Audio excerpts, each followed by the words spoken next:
Panorama group, जो सोचता है वो करता है। एकजुट होने के लिए सब कोई कह रहा है कि एक रहोगे तो नेक रहोगे, एक रहोगे तो सेफ रहोगे, पटोगे तो कटोगे।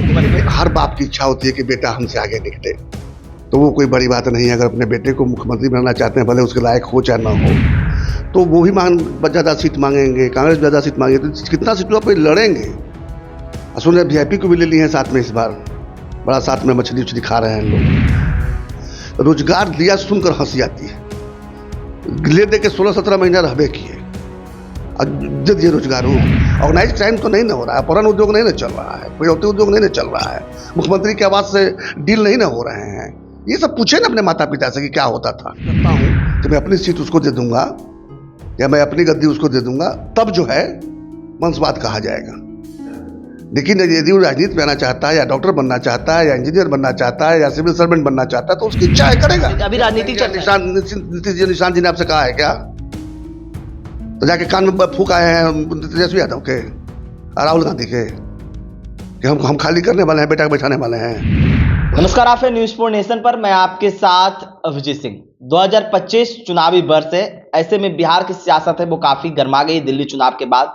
वही बात करें तो राजद सुप्रीमो लालू प्रसाद यादव ने सुबह सुबह साफ तौर पर कह दिए हैं कि हमारे रहते हुए भारतीय जनता पार्टी की सरकार है वो बनने नहीं जा रही है।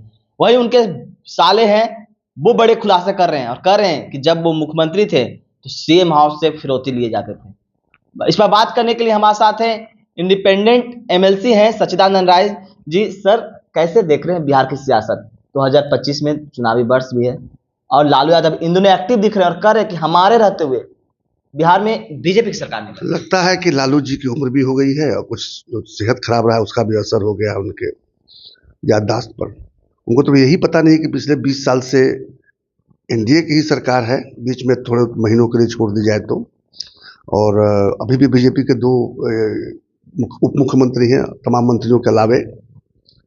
तो अभी तक नहीं रोक पाए हैं, तो आगे कैसे रोक लेंगे? लेकिन फील्डिंग कर रहे हैं, जगह जगह घूम रहे हैं। नालंदा गए तो बोल रहे हैं एकजुट होइए, तेजस्वी को CM बनाइए। फील्डिंग कर रहे हैं, इसके लगता है एकजुट होने के लिए तो सब कोई कह रहा है कि एक रहोगे तो नेक रहोगे, एक रहोगे तो सेफ रहोगे, पटोगे तो कटोगे। ये तो बात सही है, अगर वो भी एक रहने के लिए कहते हैं तो अच्छा ही करते हैं, हमारा ही काम कर रहे हैं। आपका काम कैसे कर रहे हैं? एक रहने को बोल रहे हैं तो अच्छा काम न कर रहे हैं। तेजस्वी को मुख्यमंत्री के बनाने की बात कर रहे हैं आप लोग, एक होइए तेजस्वी को मुख्यमंत्री। हर बाप की इच्छा होती है कि बेटा हमसे आगे निकले, तो वो कोई बड़ी बात नहीं है। अगर अपने बेटे को मुख्यमंत्री बनाना चाहते हैं, भले उसके लायक हो चाहे ना हो, तो अगर उनकी इच्छा है तो कैसे रोक लीजिएगा उनकी इच्छा को?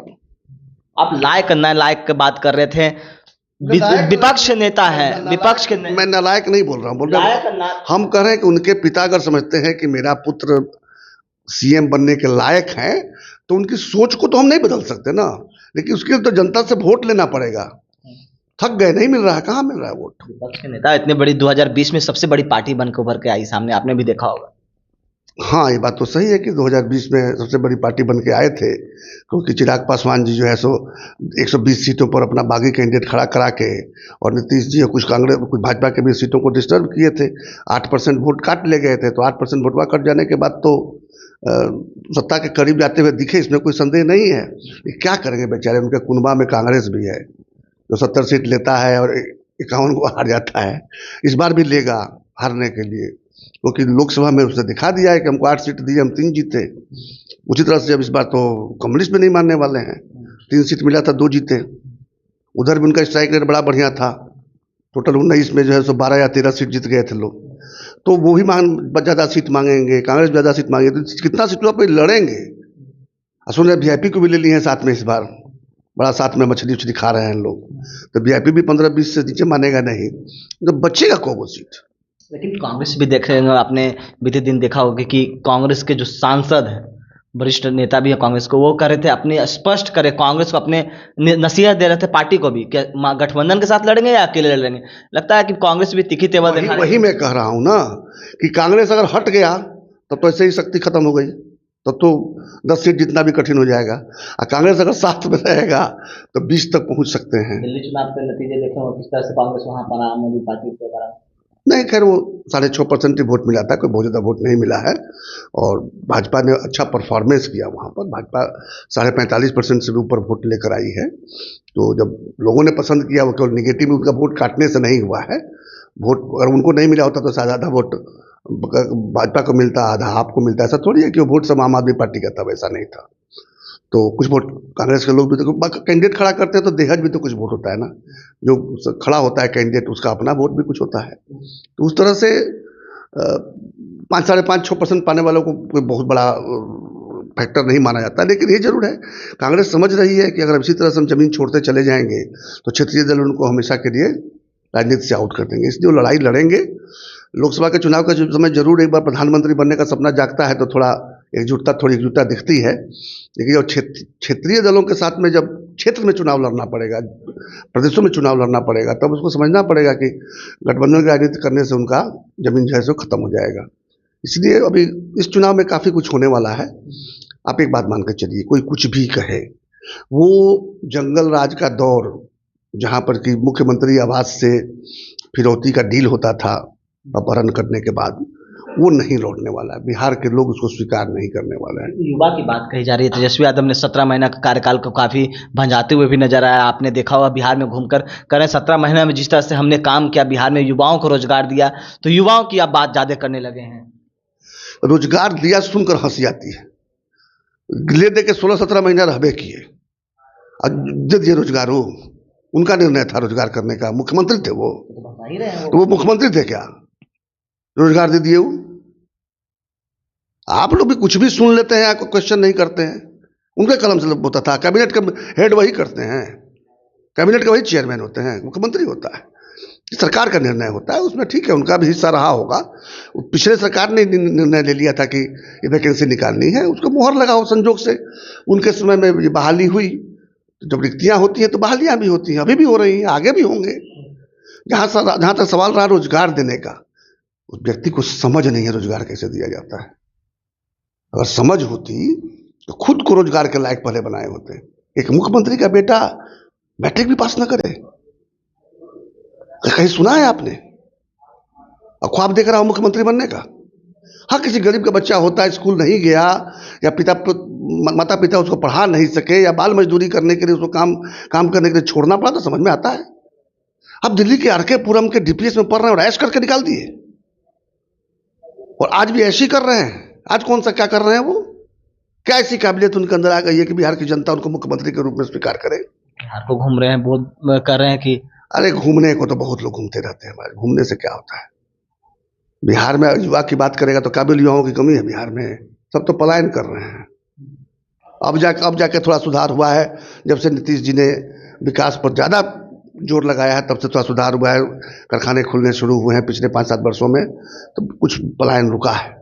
तो पहले तो सब पलायन करके, जब जो 15 वर्ष जो राजकाज चला, उसमें सारे क्वालिटी के लोग तो बिहार छोड़ के चले गए। आपने तेजस्वी यादव के काबिलियत के बारे में पूछा। तेजस्वी यादव लगातार बिहार सरकार को घेरते हुए नजर आ रहे हैं, क्राइम बुलेटिन तक जारी कर रहे हैं। देख रहे होंगे कि कह रहे हैं कि नीतीश कुमार असहज हो गए हैं। नीतीश कुमार कहते हैं कि 11 बजे के बाद नहीं निकलते हैं। तो कुछ दिन पहले ही वो उन्होंने क्राइम बुलेटिन जारी किया कि 11 बजे के बाद नीतीश कुमार पूरे बिहार में प्रगति यात्रा कर रहे हैं, नहीं निकल रहे हैं। वही उनका लगता है द्वारपाल है, उन्हीं को पता है कितने बजे उठते हैं, कितने बजे निकलते हैं। तो कोई बात हुई? क्राइम बुलेटिन जारी कर रहे सरकार। हाँ, तो क्राइम जहाँ पर 14 करोड़ आबादी है, वहाँ पर थोड़ा बहुत क्राइम होगा नहीं। भाई भाई में झगड़े होते हैं तो क्राइम कहा जाता है। गांव के छोटे छोटे मसलों पर आपस में लड़ जाते हैं तो क्राइम कहा जाता है। ऑर्गेनाइज क्राइम तो नहीं ना हो रहा है, अपहरण उद्योग नहीं ना चल रहा है, फिरौती उद्योग नहीं ना चल रहा है, मुख्यमंत्री के आवास से डील नहीं ना हो रहे हैं। ये सब पूछे ना अपने माता पिता से कि क्या होता था, उसके बारे में रिपोर्ट दे। 15 साल का रिपोर्ट जारी करें पहले, क्या क्या होता था प्रतिदिन। शिल्पी गौतम भूल गए? एक उदाहरण दे रहा हूं केवल मैं, आज होता है क्या वो सब? एक अंतिम सवाल लेंगे। बिहार की सियासत में इन दिनों काफी चर्चाएं चल रहे हैं मुख्यमंत्री नीतीश कुमार के बेटे को एंट्री को लेकर, और जदयू ज्वाइन करने की बात कर रहे हैं होली के बाद, जिसके लेकर विपक्ष भी सवाल खड़े कर रहे हैं कि राजा के बेटा राजा कैसे हो सकते हैं, प्रजा के बेटे को भी राजनीति में आने की हक है। इस तरह के विपक्ष सवाल उठाने लगे हैं, पोस्टर के जरिए कांग्रेस के द्वारा ही उठाया। देखिए, सिर्फ नीतीश जी के बेटे की बात नहीं है। मेरा बेटा भी कल राजनीति में ज्वाइन करना चाहेगा तो मुझे अधिकार नहीं है रोकने का, क्योंकि उसका व्यक्तिगत निर्णय होगा। हाँ, अगर मैं तय करता हूं कि मैं अपनी सीट उसको दे दूंगा या मैं अपनी गद्दी उसको दे दूंगा, तब जो है वंशवाद कहा जाएगा। लेकिन यदि वो राजनीति में आना चाहता है, या डॉक्टर बनना चाहता है, या इंजीनियर बनना चाहता है, या सिविल सर्वेंट बनना चाहता है, तो उसकी इच्छा है, करेगा। तो अगर नीतीश जी के बेटे के मन में आया है कि हम भी राजनीति में आए, राजनीतिक परिवार से है ही, तो स्वागत का एक विषय है। जनता चुनेगी तो आगे उसकी राजनीति का भविष्य भी तय होगा।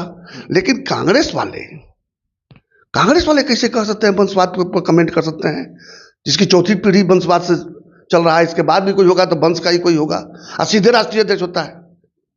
बच्चा पैदा होता है उसी दिन राष्ट्रीय अध्यक्ष बनने के जैसे उसका सर्टिफिकेट मिल जाता है कि बाप के बाद ये बनेगा, माँ के बाद ये बनेगा, यही तो है वहां पर। तो वो ना करें। और दूसरी बात, उनके गठबंधन में जितने दल हैं सब वंशवाद के से प्रभावित हैं। अब उद्धव ठाकरे भी आ ही गए, जो पहले बाहर रहते थे, उद्धव ठाकरे भी उन्हीं गठबंधन में आ गए। शरद पवार जी ये हैं, उधर देख लीजिए साउथ में जितने उनके अलायंस सब वंशवाद से हैं। लेकिन आपने एक सवाल उठाया कि वंशवाद की बात कर रहे हैं, तो निशांत की राजनीतिक एंट्री कहा जा रहा है इसलिए वो करवाए जा रहे हैं कि नीतीश कुमार रिटायरमेंट लेंगे तो अब उनके गद्दी को निशांत संभालेंगे, इसलिए राजनीतिक एंट्री। आपसे कहा गया है नीतीश जी ने, चर्चा राजनीतिक चर्चा चल रहा है, अभी राजनीतिक चर्चा। निशांत जी ने आपसे कहा है क्या? तो जाके कान में फूक आए हैं तेजस्वी यादव के और राहुल गांधी के कि हम खाली करने वाले हैं, बेटा को बैठाने वाले हैं। चर्चा करने से क्या होता है? दूसरे घर में क्यों झांक रहे हो? अपने घर में झांको ना, अपने घर में देखो क्या कर रहे हो। जो अपने करते हो वही चोरों को नजर आते हैं सारे चोर। चोर कोई मानेगा कि बाकी लोग चोर नहीं है? सचिदानंद राय जी का क्या राय है? नहीं, मेरा साफ बात है भाई, समझ लीजिए कि सावन का अंधा को ना हमेशा हरियाली ही दिखता है। और जितने हमारे क्षेत्रीय दल के जो अब सेकेंड जनरेशन और थर्ड जनरेशन के लोग जो आ गए हैं, ये सब सावन के अंधे हैं, उनको हरा हरा ही दिखेगा। जैसा उनको उन्होंने अंतिम बार देखा है वही दुनिया में सब कुछ दिखेगा। इस पर मत ध्यान दीजिए ज़्यादा। जिसको आना होगा राजनीति में आएगा, जनता अगर वोट देगी तो चुनेगा। हम तो तेजस्वी जी को भी रोक नहीं रहे हैं, भैया चुनाव लड़ो, वोट लेके आओ, सीट लेके आओ, जो जैसा मिलेगा वैसा करोगे। जनता अगर आपको साथ दे देगी तो कौन रोक देगा? लेकिन जनता उनके झांसे में नहीं आने वाली है। ये 2025 फिर से नीतीश और शायद 225। तो आप सुन रहे थे साफ तौर पर सचिदानंद राय जी का क्या कुछ कहना था। इस तमाम खबरें न्यूज़ 15 तक।